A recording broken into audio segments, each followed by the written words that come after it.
Oke, salam dan salam sejahtera, dan pencerahan kita masih lagi berkisar dengan kes Datuk Seri Najib yang mana telah pun masuk ke dalam penjara ni. Tetapi kenyataan terkini yang dikeluarkan oleh Ketua Pemuda UMNO ni yang selalu dimainkan iaitu pada saya satu propaganda murahan yang rakyat perlu lihat dan teliti. Kerana dia kata Najib tetap jalani perbicaraan sedangkan kes pemimpin PH digugurkan. Ini kata Pemuda UMNO tu. Dan saya baca di sini kes perbicaraan melibatkan Datuk Seri Najib jauh sekali untuk dibandingkan dengan pengalaman 22 bulan PH memerintah dan menyaksikan sejumlah besar kes-kes pemimpin digugurkan bekas Peguam Negara Tan Sri Tommy Thomas. Demikian juga menurut Ketua Pemuda UMNO iaitu Datuk Ashraf yang mengatakan bahawa menegaskan bahawa bekas Perdana Menteri itu tidak pernah beranjak, malah dengan tegas mahu membersihkan namanya di mahkamah tanpa meminta kesnya dibuang atau digugurkan. Dan di sini juga dia kata sudah tentu suka untuk menyembunyikan rasa sayu, rasa sedih dan duka cita dengan keputusan akhir Mahkamah Persekutuan.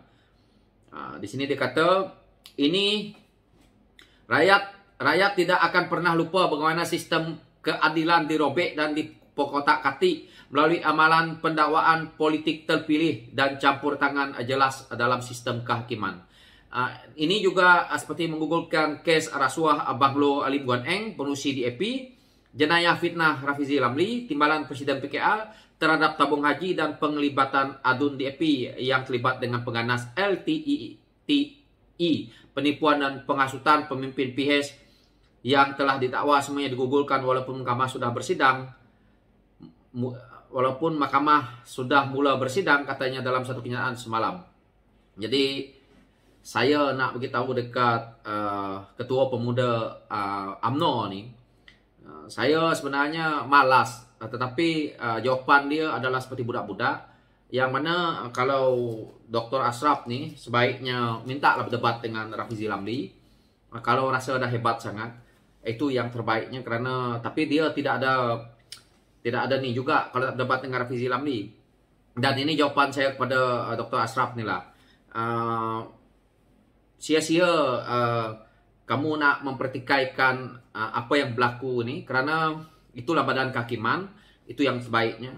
Dan kalau kamu kata PH yang merobek-robekkan undang-undang, sebenarnya kalau PH tak memerintah dalam 22 bulan itu, pemimpin UMNO tak dapat dipenjarakan dan kita lihat banyak ketirisan berlaku. Sedangkan Ashraf ini sendiri pun menjadi Ketua Pemuda UMNO apabila PH memerintah, bukan saja Dr. Ashraf ni, tetapi yang walaon yang lain pun tak berani bersuara kerana masing-masing takut. Hari ini bolehlah kau tunjuk taring kau kerana pemimpin kau dah duduk menjadi Perdana Menteri dan kau rasa kerajaan ni kerajaan yang ada adalah di bawah pimpinan Perdana Menteri UMNO. Cuba kalau PH memerintah, kita tak nampak Pemuda UMNO ni walaon ni. Hari ni kita tengok Jamal Jamban pun keluar, dah berani, mula keluar taring. Dulu mana berani. Jadi inilah sikapnya pemimpin muda UMNO yang kita nak lihat. Kita boleh lihatlah lepas ni. Saya bagi tempoh 6 bulan lepas ni. Pemuda UMNO ke, geng-geng yang mengampu Najib ni ke, semua hilang. Sebenarnya saya dah lama lihat UMNO ni. Daripada dulu lagi perjuangan dia. Datang dan pergi pemimpin lama mereka. Apabila pemimpin lama mereka dah terkena macam ni, ataupun dah pun kalah dalam pemilihan parti, ataupun kalah dalam PRU, dia akan lenyap begitu saja. Dan orang-orang UMNO ni tak ambil peduli dah. Dia bukan macam perjuangan parti PKR. PKR ni, Datuk Seri Anwar Ibrahim duduk di penjara. Perjuangannya masih kekal dan orang masih ni. Tetapi UMNO tidak. Pemimpin-pemimpin UMNO yang baru, yang selepas generasi baru ni kita boleh lihat. Dia tidak akan mengenang budi dah. Cuma cakap je kerana ni. Jadi perjuangan anak-anak muda UMNO yang saya lihat, termasuklah Dr. Ashraf ni, tak payahlah. Lepas tu saya nak jawab isu yang kata kes PH yang banyak digugurkan ini. Saya nak beritahu dekat Dr. Ashraf, yang ceritanya walaon kamu, termasuk geng-geng kamu tu lah, yang selalu kata kalau belum disabitkan bersalah, maka tak bersalah. Ini adalah kata-kata kamu orang.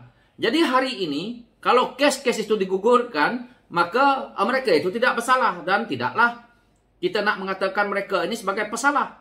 So, kes Rafizi, kes Lim Guan Eng. Kalau digugurkan, itu hak mahkamah, hak hakim. Dr. Ashraf ini siapa? Kalau kamu betul-betul hebat, bertanding, kamu menang, tahu juga. Saya tengok berapa tahun dia duduk dalam UMNO, tak tahu juga. Sekurang-kurangnya, orang PS yang kamu cakap ini bertanding ahli parlimen menang, revisi bertanding ahli parlimen menang. Terpaksa beliau, Rafizi Lamli, korbankan diri apabila membongkar isuan MDP, akhirnya dia menjadi ahli parlimen, digugurkan macam tu saja. Ini angkara siapa? Ini kezaliman siapa? Tu bosku tu, bos kau tu. Jadi itu jawaban saya kepada Dr. Ashraf. Ini tak payahlah kau nak membohongi rakyat, Dr. Ashraf. Kau tu dah semakin tua, tapi perangai pun masih lagi macam kebudak-budakan. Kau nak membohongi rakyat Malaysia, bolehlah. Kau bohong makcik-makcik tu. Kau nak salahkan peguam negara, kau nak salahkan hakim, semua kau salah. Kalau Datuk Seri Najib dikeluarkan daripada penjara, baru kau rasa itu yang betul. Sekarang ni badan kehakiman kita. Walaupun saya tak menyokong Datuk Seri Najib, tapi kalau hakim kata dia salah, tak salah, kita dengarlah. Jadi tidak perlulah nak menyalahkan orang ni orang tu. Rakyat Malaysia ni, terutamanya tabung haji, patut berterima kasih tu dengan Rafizi Lamli. Kerana beliau lah yang membongkar sana, membongkar sini. Itu bukan fitnah. Tanpa PS menang, banyak perkara yang kita tak tahu. Pemuda-pemuda yang ada seperti ini dalam UMNO, inilah perosak. Rasuah yang dibuat oleh pemimpin-pemimpin UMNO Barisan Nasional. Yang main bilion-bilion ni, yang melibat duit rakyat. Apa Dr. Ashraf nak bertanggung jawab? Mungkin beliau ni sendiri juga, Dr. Ashraf ni sendiri juga terlibat dengan benda ni. Jadi benda-benda ni, limpahan dia yang kamu orang dapat, pemimpin-pemimpin kamu, pemimpin utama kamu dapat, lepas tu kamu dapat limpahan, jadi macacai dekat bawah, tak payahlah. Kita ni tahu, apa jasa Dr. Ashraf ni kepada negara? Sama macam saya aja, level dia. Level dia dalam politik pun sama macam saya, tak payahlah. Nak jadi tong kosong. Jadi macacai politik saja. Jadi saya kritik ini benda ni sebab dia ulang-ulang mengatakan Pakatan Harapan yang salah. Pakatan Harapan menang atas mandat rakyat, okey? Itu yang paling jelas. Lepas tu dijatuhkan bukan kerana kalah pilihan raya, kerana pengkhianatan dan juga bersekongkol dengan geng-geng kau. Kerana Zahid Hamidi takut masuk penjara, Datuk Seri Najib takut masuk penjara, akhirnya masuk juga. Lepas ni kalau bos dia dah masuk penjara, habislah. Suruh Ashraf ni jadi presiden UMNO, kita nak tengok telonggang-longgeng tak. Orang seperti ini bukan layak jadi leader pun, bertanding pun kalah manjang. Ni PRU 15 ni Ashraf tunjukkan bukti. Lawan Rafizi Lamli kalau berani. Di PRU 15 ni saya cabar Ashraf ni, Dr. Ashraf ni lawan Rafizi Lamli. Tak patut, tak boleh menang. Datuk lagi tu. Saya harap cuba lawan Rafizi Lamli tu kalau boleh menang. Tengok Rafizi Lamli bertanding mana-mana boleh. Tak payah macam Dr. Ashraf ni. Jadi tak payah cakap lah, sembang kencang lah. Jadi saya ni memang kritik saja. Kerana saya pun orang Pakatan Harapan. Saya adalah orang PKR. Jadi kalau kamu membuat tomahan yang saya rasa tidak berasas kepada pimpinan saya akan menjawab walaupun sembrono. Tapi biar saya bercakap cara kampung tapi dipahami oleh orang. Daripada saya berpusing-pusing cakap macam Dr. Ashraf ni, pembohong besar. Kalau kau berani, kau samanlah Rafizi Lamli, kau samanlah Lim Guan Eng. Ataupun kau kata Rafizi fitnah, saya suruh Rafizi saman kau. Lepas tu nanti mulalah datang mahkamah minta maaf lah, minta ampun. Inilah sikapnya Dr. Ashraf ni. Tak payahlah cakap sembang aja. Dia nak cari watikah tu, nak bertanding ni PRU ke-15 ni. Mampus rakyat nak sokong orang macam ni. So itulah pencerahan saya. Memang geram saya dengan Dr. Ashraf ni, kerja dia buat fitnah aja.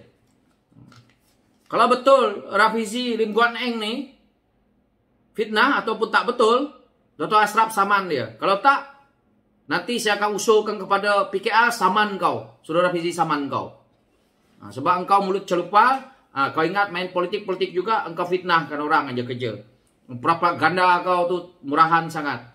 So itulah pencerahan saya. Sekian, terima kasih.